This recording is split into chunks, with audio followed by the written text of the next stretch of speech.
eso también fue muy angustioso, porque Pancho estaba remando y me despertó. Pedro, hay un barco aquí enorme que nos está siguiendo. Y yo digo, bueno. Este es Pedro Ripoll. Está en mitad del Océano Atlántico. Y entonces, bueno, efectivamente, yo salgo y veo un buque, pero un buque, según las luces que tiene cada buque, sabes si es de más o menos de 50 metros. Y este buque era de más de 50 metros. Porque por la noche, cuando es negra noche, no percibes las distancias ni nada. Entonces, por las luces, este barco era de mayor de 50 metros. Bien, poneos en situación. Pedro se encuentra en mitad del mar, en una pequeña embarcación de menos de 6 metros, con su compañero Pancho, en mitad de la noche, y está a miles de kilómetros de cualquier tierra firme. Vamos a ver, o sea, hay dos tipos en mitad del Océano Atlántico y de repente aparece un superbarco en mitad de la nada. Exactamente, espérate y no te adelantes, escucha.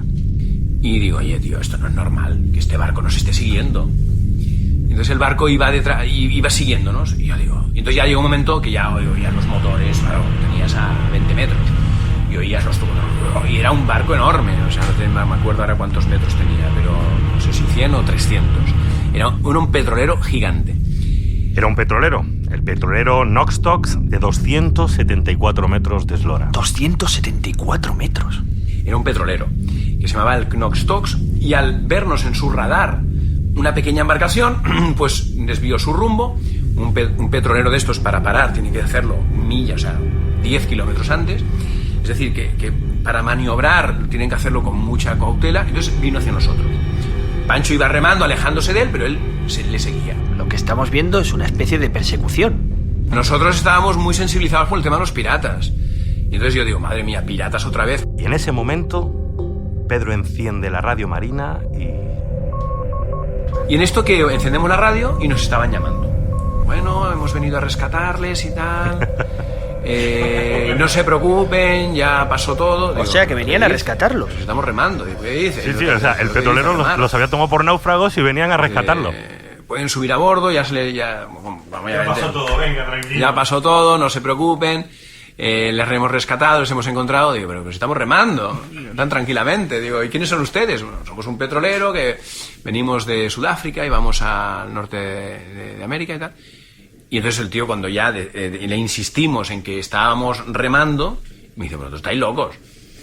Estáis remando, ¿pero qué hacéis aquí remando? Hola, soy Javier Peláez. Yo soy Antonio Martínez y esto es Catástrofe Ultravioleta. Un proyecto de la Cátedra de Cultura Científica de la Universidad del País Vasco y de la Fundación Euskampus.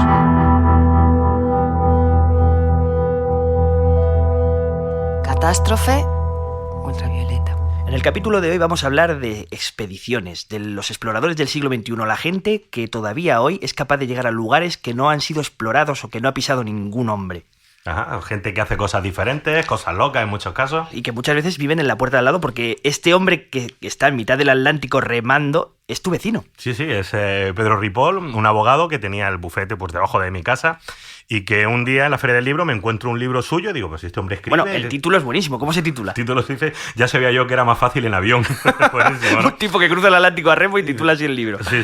Bueno, pues la pregunta es, digo, bueno, este tío, ¿cómo un abogado termina metiéndose en una expedición así? Cuéntanoslo. Y durante años lo pensaba, digo, tengo que hacer algo, me apetece hacer algo. Algo diferente, alguna aventura, algo que realmente me motivara, ¿no? Pero bien lo tienes en el trasfondo, pero no le das luz, ¿no? No ves el qué. Bueno, pues Pedro había hecho algo de trekking, había hecho, bueno, está en buena forma física, es bombero, pero oye, de remar no había remado nunca, jamás, nada. Yo quiero hacer esto tiene que ser una pasada. Nunca había remado, y obviamente remar el océano Atlántico es una situación límite. O sea, este tipo no sabe remar, pero tiene algunas capacidades, pero ¿cómo se prepara uno para cruzar el Atlántico a remo sin saber remar? O sea, ¿por dónde empiezas? Pues, oye, buscas a alguien que te enseñe, ¿no? Que te enseñe a remar. Pero yo llamé a la Federación Española de Remo y pregunté si había alguien que nos pudiera enseñar a remar. ¿Hay alguien que no se pueda enseñar? Pero qué fuerte, esto es como si vas a ir al Tour de Francia y pides que te enseñen a montar en bicicleta. El director de la federación me dijo, bueno, hay un señor que yo creo que sí os puede enseñar. Entonces yo me desplacé a Bañolas y veo un tío alto, muy fibrado, pues me mira y me dice, ¿tú tienes un problema psicológico?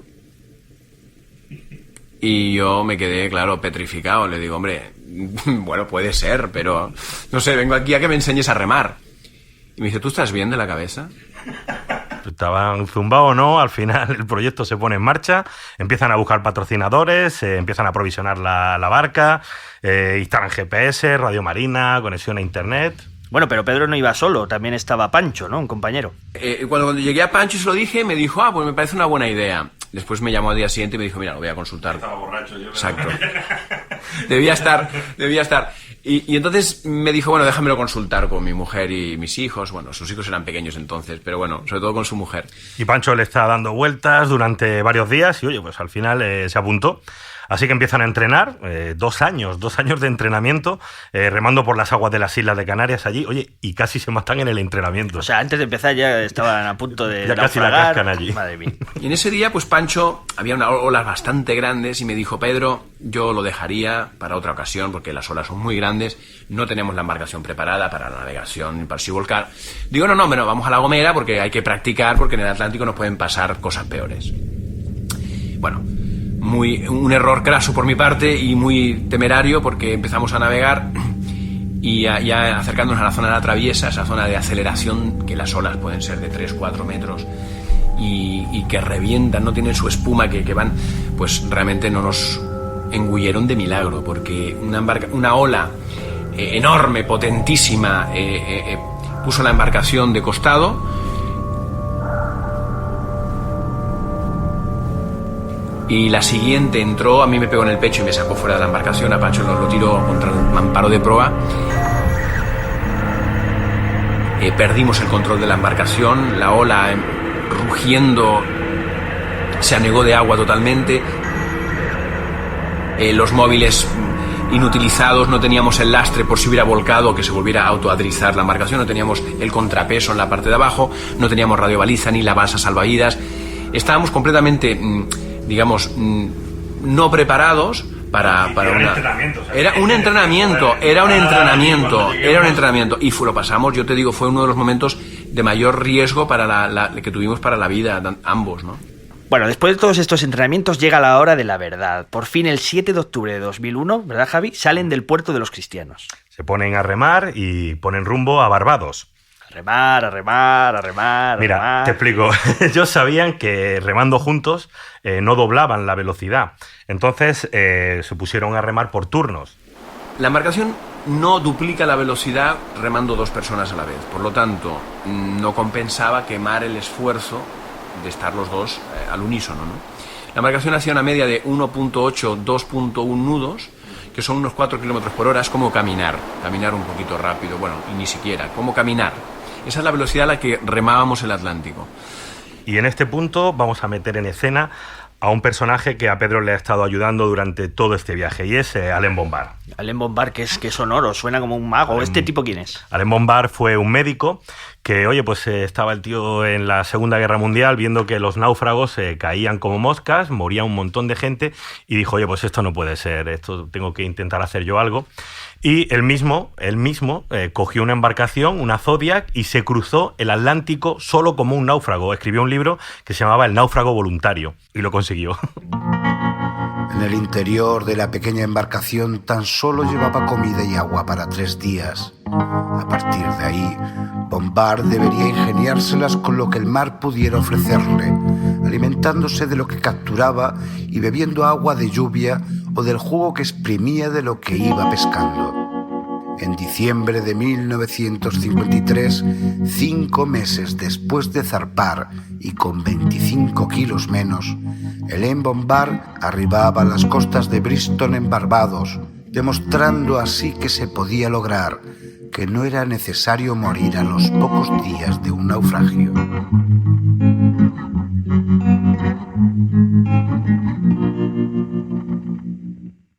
Todas estas experiencias de Alain Bombard ayudaron e inspiraron muchísimo a Pedro Ripoll cuando en mitad del océano pues tuvo que afrontar problemas de agua, de falta de comida. La desaladora funciona con la batería que es cargada con los paneles solares. Nos pilló la cola del huracán Olga y tuvimos durante 10 días pues no teníamos sol, era simplemente todo cielo gris, vientos contrarios, nos desplazó de vuelta 150 kilómetros de vuelta hacia las Islas Canarias, es decir, un desastre. No había sol, hacía más frío, eran vientos contrarios, no podías remar, no podías avanzar. Pero fíjate tú, y las baterías estaban agotadas. Claro, la batería, si no se carga con el sol, pues estaban agotadas. Y entonces pensamos, oye, si esto dura mucho más, nos vamos a quedar sin agua. Teníamos un remanente de agua, pero claro, se podía acabar. Pero fíjate tú, lo que es la naturaleza. Si no te da sol, y hay nubes, ¿qué suele pasar? Que llueve. Y entonces recogíamos, durante unas semanas estuvimos bebiendo agua de lluvia. ¡Guau, qué bonito! Me imagino que en esta aventura tuvieron que tener momentos impresionantes, ¿no? En mitad de la noche, sin contaminación lumínica, mirando las estrellas, la Vía Láctea. Debía ser un espectáculo alucinante. Las mismas leónidas. Imagínate claro. Lo que es ver las leónidas en mitad del océano. ¡Guau! Un día Pancho me despierta a las 2 de la madrugada y me dice: Pedro, tu turno para remar. Obviamente a las 2 de la mañana no hay nadie que le apetezca levantarse a remar, al menos a mí no me apetecía, pero bueno. Y entonces me dice: pero Pedro, hoy no te lo vas a creer, hay una cantidad de luces de estrellas fugaces que es maravilloso. Y yo dije: mira, no será para tanto. Él se metió a dormir rápidamente y yo empecé a remar. De repente estaba remando y veo como un sol fugaz, una estrella fugaz del diámetro de un sol que sale por mi espalda y va pues atravesando toda la bóveda estelar hasta que llega y se pierde en el horizonte, iluminando todo el océano en ese momento. Y yo decía: madre mía, esto parece... ¿Qué pasa, no? Y de repente más, y vienen otras, y después 5 a la vez, mágicas, unas más tenues, otras más potentes, unas que seguían a las otras. Bueno, un espectáculo de la naturaleza que ya solo por eso ya valía la pena estar embarcados, ¿no?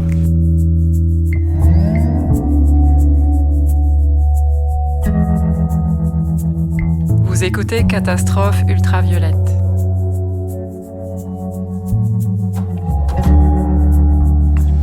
Seguimos en Catástrofe Ultravioleta y estamos como estábamos al principio, en mitad del Atlántico, en mitad de la noche. Que por cierto, los grandes navegantes siempre tienen relatos de que en esos lugares, en mitad del mar, por la noche suceden cosas raras, ¿no, Javier? Sí, pues imagínate lo que... Además, lo que van a venir ahora, lo que viene ahora, te va a encantar. A ti precisamente te va a gustar. A ver. Durante muchas noches tú vas remando y de repente veías, pero ya eran fogonazos, pero no... ¿Fogonazos? Fogonazos. Veías que se acercaba algo a la embarcación y te la iluminaba y hacía un fogonazo. Imagínate como si alguien prendiera una luz de 1000 vatios. Y desaparecía. Fogonazos, tío, pero bueno, es impresionante lo que está contando, ¿no? O sea, veían luces desde el fondo del mar. Sí, llegaban desde el fondo del mar y subían a la superficie, él no sabía qué era. ¿Pero qué era eso?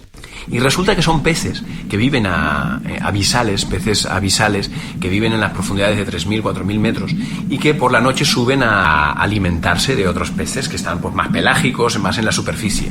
Y en estos movimientos hay determinados momentos que hacen un chispazo y sueltan una descarga eléctrica que iluminan todo el entorno, ¿no? Entonces, claro, a veces pues empiezas a pensar en historias de Julio Verne, ¿no? Pulpos que sacan los tentáculos y te cogen. Y es verdad que te da, al estar a la intemperie, te da cierta congoja y tu mente te va pues haciendo ver que igual viene un bicho y te come la embarcación o te chasca un trozo y te hunde, ¿no? Escalofríos me están dando escuchando Como esto. ves, tú has visto, como estás viendo, tuvieron noches moviditas, pero mira, me acuerdo de una de ellas que me contó y que a mí me recordó a la película Avatar. No sé si te acuerdas de Avatar. Sí, no me voy a olvidar. ¿Cómo no me voy a olvidar de Avatar? Qué tontería, con lo que me costó la entrada. Hubo una noche que fue muy, muy mágica porque la superficie del agua era luz líquida. Entonces el remo, al apoyarlo en el agua, se iluminaba. ¡Oh, qué bonito, qué Y bonito! resultó ser que toda la superficie de esa zona estaba cubierta por millones de partículas, pues te iluminaban, incluso cogías con las 2 manos un poco de agua y te iluminaban la cara, ¿no? Sí, esto lo estuve hablando con Juan Ignacio Pérez y me dice que es posible, que hay organismos bioluminiscentes que incluso se ven desde el satélite. Hay grandes zonas de organismos que te reflejan. Se iluminaba toda la embarcación. O cogías, ya te digo, como te he dicho, con las manos cogías agua, la movías un poco y te iluminaba la cara, ¿no? Parecía magia, como luz líquida que durante horas también nos embriagó de la esplendor de la naturaleza, ¿no? Y ahora estamos en mitad del viaje exactamente. Ha pasado un mes y Pedro y su compañero Pancho, pues llegan a la mitad del Océano Atlántico, han conseguido por lo menos llegar vivos a la mitad y oye, fiestuki. Y cuando llegamos a la mitad del Atlántico, hicimos un alto en el camino. Era un día espléndido, sol radiante, el mar como un plato. Bueno, no te podías imaginar que estabas en mitad del Atlántico. Era una cosa... Parecía que estabas en una piscina. Imagínate la alegría, ¿no? Dejan de remar por unas horas, sacan hasta una botella de champán que tenía allí guardada. Sí, y yo he visto trozos del documental donde se ponen de fiesta y es alucinante, ¿no? Imagínate un botellón en mitad del Atlántico, es alucinante, ¿no? Y claro, en mitad de la fiesta se les ocurre una idea. Sí, en aquel momento parecía una buena idea. Sí, una idea que casi termina en drama, ¿no? Ese día, pues imagínate, llevamos un par de colchonetas de estas de playa, de €1, no sé, una colchoneta de playa, las hinchamos y entonces nos pusimos a bañar y a estar en la colchoneta, ¿no? Y Pancho, que estaba en la colchoneta, en un momento dado me tenía una cámara de vídeo y me dijo: Pedro, rema un poco que yo te voy a grabar desde la colchoneta. Y bueno, es una embarcación de 1 tonelada, estás hablando que cuando coge inercia pues se desplaza y tiene su recorrido. Y empiezo a remar y la embarcación coge la inercia y veo que Pancho está filmando y no fuimos conscientes de que la embarcación empezó a alejarse y Pancho en una colchoneta de €1 flotando con una cámara en la mano, de repente oigo que empieza a gritar, pobre: ¡Pedro! ¡Vuelve! Bueno, y apenas le oía, o sea, oía simplemente un bramido, un gemido. Me percaté cuando ya estaba bastante lejos. O sea, ya estamos en un momento en que Pancho es un puntito lejano en el horizonte. Al fondo gritando: ¡Pedro! ¡Socorro! ¿Dónde vas? En ese momento voy remando, paro la embarcación, la viro 180 grados y vuelvo a remar hacia Pancho, que cuando Pancho, claro, me comentó que al verme alejar tanto, yo lo veía como un puntito, o sea, realmente nos alejamos quizás, bueno, mucho más de no sé, hubiera recomendado, ¿no? Por lógica. Pero bueno, subí a bordo, afortunadamente. Al final todo se arregla, pero fíjate la paradoja, o sea, están en mitad del Océano Atlántico y casi la cagan, con perdón, porque se suben a una colchoneta de €1. Huracanes, tiburones, ballenos, petroleros gigantes y casi la arman por una colchoneta. ¡Ballenos! Estáis escuchando Catástrofe Ultravioleta, soy Javier Peláez. Yo soy Antonio Martínez. Volvemos en un momento a remar y a remar.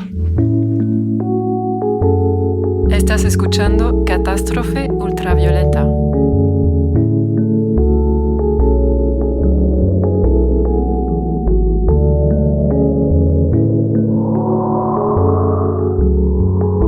Y ahí seguimos, dale que te pego, rema que te rema, con Pedro Ripoll, con Pancho, y una aventura que duró 2 meses enteros con sus días y sus noches. 61 días, 15 horas y 29 minutos. Salieron de Tenerife el día 7 de octubre de 2001 y después de 5.669 kilómetros llegaron a Barbados el 7 de diciembre. ¡Tierra! Sí, no te adelantes porque antes de tocar tierra, cuando estaban a pocos días de llegar, un tsunami Y un volcán submarino. y una traicionera barrera de arrecifes. No se vayan todavía, aún hay más. Y entonces, bueno, nos íbamos acercando, no veíamos tierra, oteábamos el horizonte, justo por la radio, estaban dando por la radio VHF y las noticias que nos llegaban de tierra es que había una erupción volcánica en la isla de Trinidad y Tobago y estaban esperando la erupción explosiva del volcán submarino y un tsunami. Esto para llegar, como bienvenida. Como bienvenida nos alertaban de un posible tsunami. Entonces, ¿qué pasa? Estábamos un poco pues acongojados, digo, eso nos faltaba, después de remar durante 2 meses, que un tsunami aquí nos estrelle contra la tierra o lo que sea.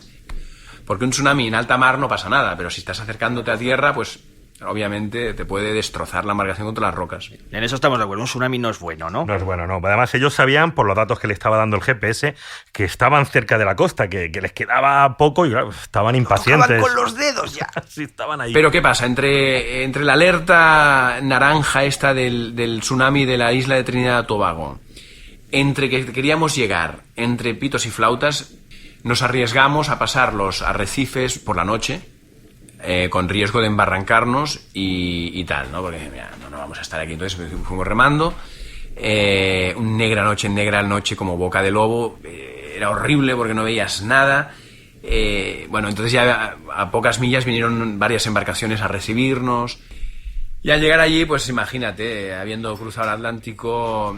Por fin lo habían conseguido. Ya estaba la hazaña completa, habían cruzado el Atlántico, los primeros españoles en hacerlo a remo. A remo, y bueno, pues saltaron a las portadas de todos los medios de comunicación, en la tele, la radio... Fueron protagonistas, por fin. Protagonistas en muchos sitios. Las 12:57. Pedro Ripoll es un abogado que vive en Arona, en Canarias, aunque ahora está en Barcelona, donde ha presentado un libro. Ya sabía yo que en avión era más fácil. Y es que Pedro, con su amigo Pancho Corp, se atravesaron el Atlántico en una barca de remo. Bueno, y hasta aquí la historia que conocíamos todos, que fue el éxito de Pancho y Pedro, cruzaron el Atlántico, pero hay algo más detrás. Sí, porque esta aventura remo pues tuvo lugar en 2001, y después de tener sus momentos de fama, después de todas las entrevistas, los años pasaron, el tiempo pues siguió su curso. La historia tenía otro trasfondo, además. Exactamente. Pedro y Pancho cruzaron el Atlántico en favor de una ONG, la ONG San Lázaro, que cuidaba a niños con parálisis cerebral. Y oye, a mí me preocupaba qué es lo que había ocurrido con esta asociación, porque bueno, pues yo había escuchado en algunos medios de comunicación hace un par de años que tenían problemas económicos, y bueno, pues esta ayuda que le había llegado de Pancho y de Pedro, pues no parece que les solucionara mucho. ¿Intentaste entonces contactar con ellos, con la ONG? Sí, me puse en contacto con ellos y esto fue lo que sucedió.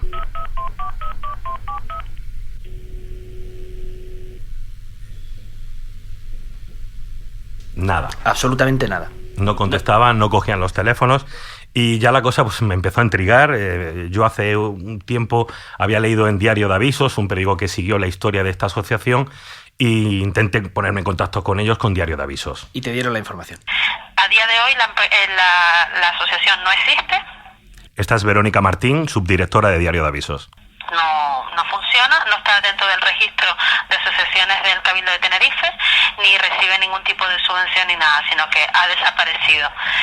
En medio, pues problemas de gestión, problemas económicos, problemas de crisis, posiblemente los tratamientos eran más caros porque requerían profesionales cualificados de los que a lo mejor los ingresos que podían asumir, y un poco pues toda esa situación generó la desaparición de esta empresa. O sea que por eso no he podido yo contactar, ¿no? Porque han cerrado. Ha desaparecido. Vaya, al final la historia no es redonda porque el objetivo benéfico no se pudo cumplir. Sí, tenía un trasfondo benéfico y al final, bueno, pues un poquito decepcionante con toda esta crisis. A veces las exploraciones, las expediciones acaban ahí con un final así. Me recuerda mucho el famoso libro de Ashley Cherry Garrard, de El peor viaje del mundo, muy bueno, que cuenta su viaje con Scott en la Antártida intentando encontrar los famosos huevos de pingüino emperador, que era la gran promesa de la ciencia, y después de conseguirlo, de casi perder la vida, sí, las pasaron fatal. Varias décadas después, él va al Museo de Ciencias Naturales de Londres a buscar esos huevos que tanto les habían costado conseguir, y no estaban. No estaban. En ninguna parte. Los habían perdido ellos también. Pues sí. Con esto nos vamos a ir a la Antártida otra vez. Vamos a la Antártida.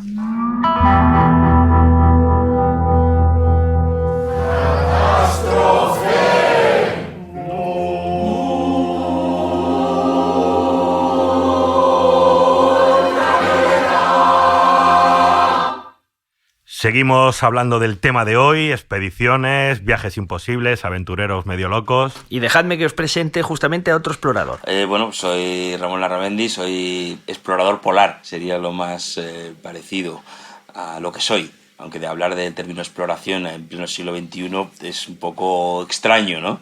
Acabamos de hablar de tu vecino que cruzaba el Atlántico a remo, y ahora vamos a hablar de Ramón Larramendi, que es vecino mío de Madrid. Ramón, ese es el que cruzó la Antártida, ¿verdad? Cruzó la Antártida en un trineo tirado por una cometa. Bueno, primero tras la Antártida con un vehículo a vela. Cruzamos la Antártida, tuvimos un montón de dificultades, el trineo se nos rompió constantemente, y aquí era un viaje de 4.500 kilómetros por entre la Antártida Oriental, temperaturas de 50 grados bajo cero, o sea, no es así como lo más fácil del mundo. Bueno, esto que escucháis me lo contó aquí en su tienda de Madrid, en Tierras Polares. Fui a verle la cava baja en la tienda. No me digas que le dijiste si hacía frío. Exacto, hice un poco el ridículo porque, claro, la situación fue un poco tal que así, fíjate. ¡Cling, cling, cling! Hombre, Pedro, buenos días, ¿cómo estás? Hola, Antonio. Vaya frío que hace hoy, ¿no? Frío, que pierda frío aquí. Frío en Madrid, en la Antártida se hace frío. Los hago, tío. Vale, venga, y después de este ridículo espantoso, ¿qué te contó? ¿Qué te dijo? Pues mira, escucha, porque lo suyo, si lo que nos contaba Pedro era increíble, mira cómo empezó la expedición de Ramón Larramendi. A 500 kilómetros de la salida se nos rompió completamente el trineo. Entonces era como, claro, se nos ha roto el trineo que pensamos que nos iba a aguantar, nos quedan 4.000 kilómetros todavía de Antártida y tenemos el trineo descojonado. Pero, madre mía, o sea, empiezan y ya está el trineo descojonado. 4.000 kilómetros dice que tiene por delante, o sea, imagínate, pero lo tiene muy claro, lo importante es la actitud. Tuvimos que estar durante días reparando el trineo a 40 grados bajo cero, con las manos al descubierto, en horas y horas, es decir, que es una cosa durísima. Fuimos resolviendo, fuimos y nos agarramos, pero sin guantes, porque como él ha dicho, en alguna ocasión estaban con una cometa en un trineo, y con una cometa ya sabemos... Sí, me imagino que la cuerda se hace nudos y tienen que deshacerlos. Pero, claro, decenas de nudos que les tenían retenidos, pero horas y horas hasta que conseguían deshacer el nudo de la cometa. Pero, o sea, ¿cuántas horas? Podían llegar a estar 72 horas retenidos porque o el trineo o la cometa se les habían averiado. Yo que en mi casa no soy capaz de volar la cometa con mi hija, imagínate en mitad de la Antártida. Podía ser una cosa impresionante. Y además me estaba diciendo que no solo se le rompió una vez el trineo, se le rompió más veces. Sí, al principio y a la salida. Imagínate cuando ya estaban a punto de llegar a su destino. Claro, salir de la Antártida es muy complejo y ahí necesitábamos salir en un barco oceanográfico ruso. Entonces el barco oceanográfico, pues no te puedes imaginar que no nos iba a esperar a nosotros. Es un barco, pues... ¿Teníais una hora concreta? O sea, tenemos un rango de 3 días. Pues solamente teníamos que ir a toda velocidad. Iniciamos una carrera contrarreloj para poder llegar al rango del helicóptero del barco, que era 100 kilómetros de la costa, ¿no? Exacto. Tienen una ventana de oportunidad de 3 días. Han recorrido 3.000 y pico kilómetros por la plataforma oriental de la Antártida. Y no llegan. No llegan. Los rusos además no le van a esperar. No van a esperar porque obviamente la Antártida todo es cuestión de vida o muerte. Y en ese momento la situación empeora. Entonces iniciamos una carrera contrarreloj con el trineo totalmente destrozado en que tenemos que llegar. O sea, no. Entonces eso, avanzando día y noche y a mucha velocidad. Entonces ahí pues cometimos un error. Claro, se nos empezó a romper parte más del equipo. O sea, hay una máxima tensión, digamos, ¿no? Y ahí perdimos parte del equipaje, precisamente con esta prisa y que se nos empezó a romper la tienda de campaña, se empezó a romper otra cosa y perdimos, se nos cayeron los equipajes y bueno, entonces pues, eso podía haber afectado nuestra supervivencia, ¿no? Pues la comida, el teléfono satélite. Entonces tuvimos que retroceder andando. Andando, a pata por la nieve. Por la nieve. Y es que no pueden volver, uno se preguntaría, ¿pero por qué no vuelven con el trineo? Hay un problemilla, que son los vientos. Claro, porque no podemos navegar en muchos rangos de viento, pero no justamente en contra del viento, ¿no? Y tenemos que ir siguiendo nuestra huella, además, la huella se borra, tú tienes que ir. De hecho, empezó a soplar viento y se borraba a tramos, ¿no? Ir andando para ver por dónde ha ido el trineo.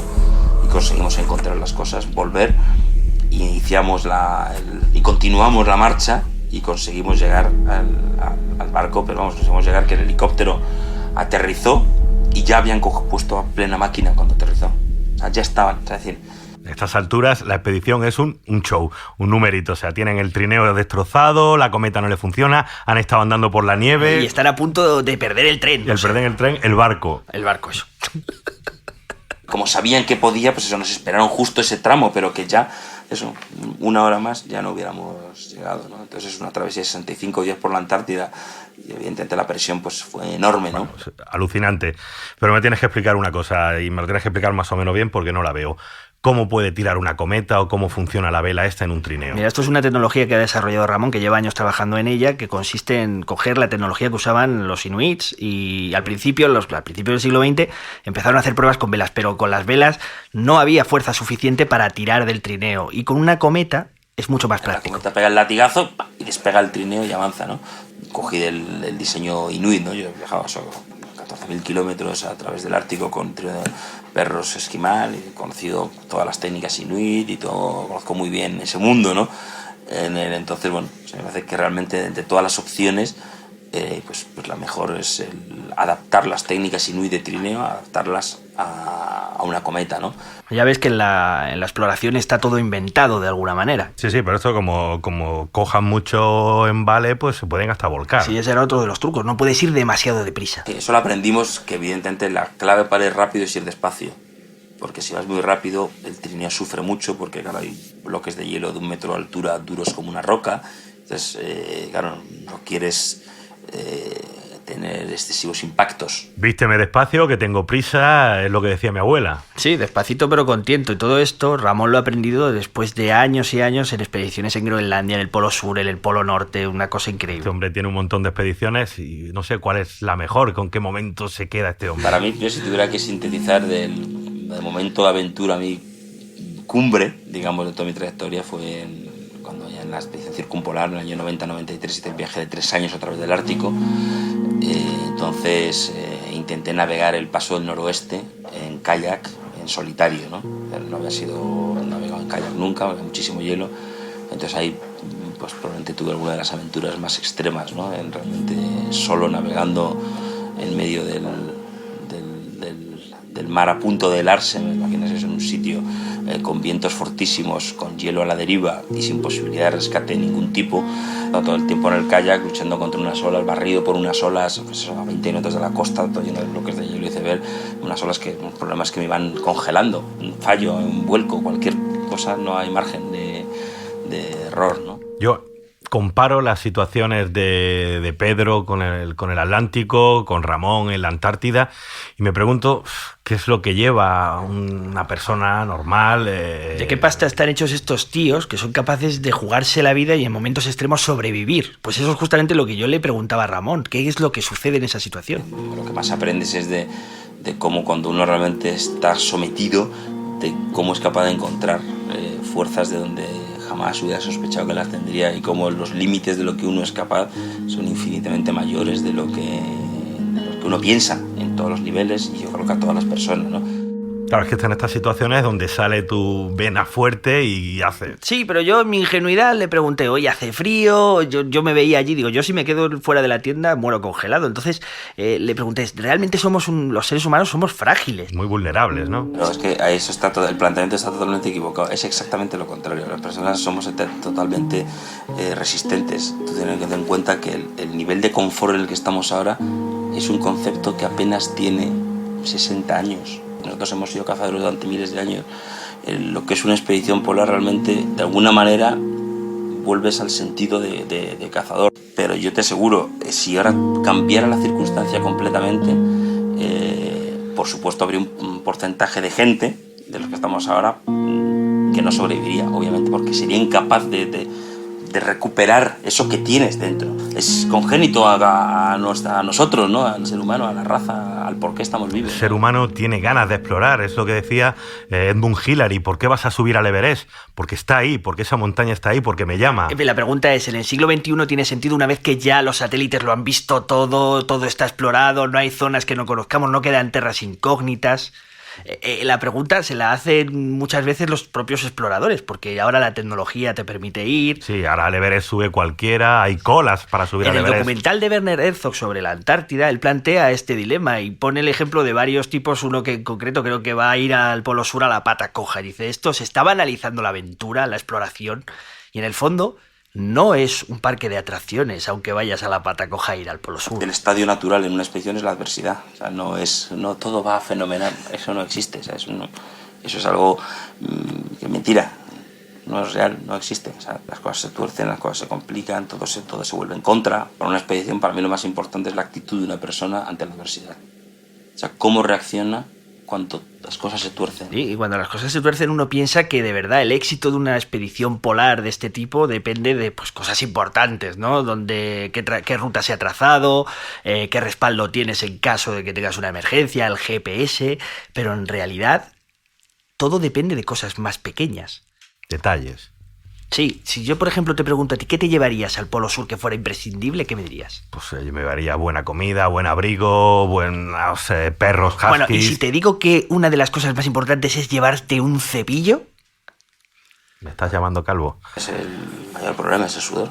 El sudor es el enemigo número uno, ¿no? Se congela y entonces ahí tienes un enorme problema. O sea, claro, ¿y cómo combates eso? ¿Cómo puedes no sudar haciendo esos esfuerzos? Hay técnicas, ninguna es perfecta, o sea que no vas a resolverlo del todo, pero hay muchas pequeñas técnicas de hacer, sobre todo de regular con la ropa que llevas para no sudar, dependiendo del esfuerzo que tienes, luego cuando se ha formado un poco de hielo en la ropa, pues cepillarlo. O sea, la prenda más importante del Ártico es llevar un cepillo.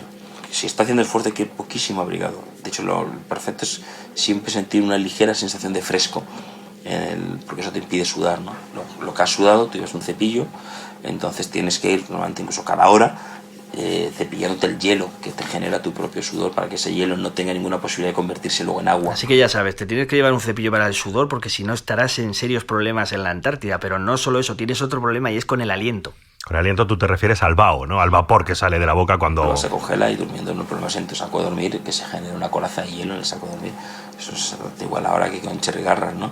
Entonces, obviamente, eso es un gran problema porque luego se te puede derretir, entonces claro, se queda una pelota de hielo, ¿no? El saco se convierte en una pelota de hielo. Entonces, Cherry Garrard, todos estos vivían con pelotas de hielo durmiendo. Vale, son pequeños truquitos, el vapor, el cepillo, pero yo creo que el gran problema de los grandes exploradores siempre, pues Shackleton, Scott, Amundsen, era el hambre. O sea, no tienes nada, estás en un desierto blanco, lleno de frío, bajo cero. Sin supermercados. ¿Qué comes? Pues si tienes mucho hambre, y nosotros una de las cosas no tuvimos el hambre que pudieron pasar Cherry Garrard y estos en la Antártida, evidentemente cuando uno tiene hambre y pasan otras expediciones, claro, tú empiezas si tienes el número suficiente de hambre, llega un punto en el que tú solo puedes pensar en comida.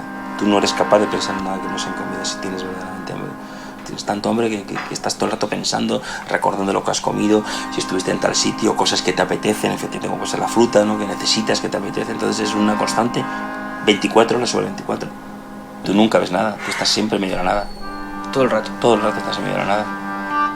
Es una cosa que tienes que habituarte. No hay puntos de referencia de nada. Nunca tienes ningún punto de referencia. Tú estás en medio de la nada. Y después de lo que hemos escuchado, después de estas historias... Tremendas, ¿eh? Pues a mí se me hace difícil hacerme la idea de por qué, de cómo se mete alguien en esto. Tiene que haber algo, tienen que engancharse con algo. ¿Y tú quieres saber de verdad por qué enganchan?